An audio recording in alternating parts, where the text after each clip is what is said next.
Anadır arzularım her zaman Karabağ. Danışan bir dodağım Karkama Karabağ.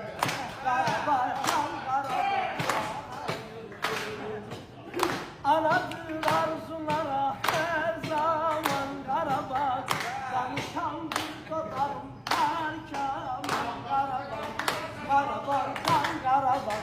Ana yurdum Karabağ, can Karabağ, ana yurdum. Bu çemenlerde gezip bakıp şu gezeriz.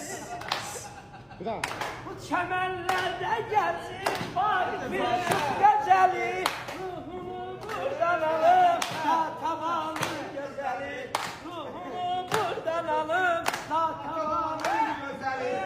Ananın arzuları her zaman Karabağ.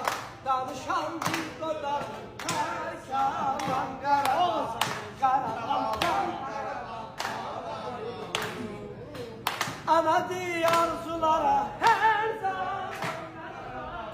Danışan bir dodağım Karabağ. Karabağ,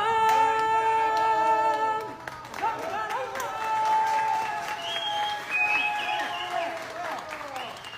Her olsun inşallah. Uğurlu olsun. Almayacağız 24 saat. Bir almış gelsin.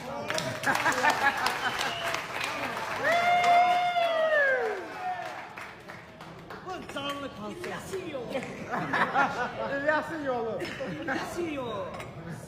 Sağ olun.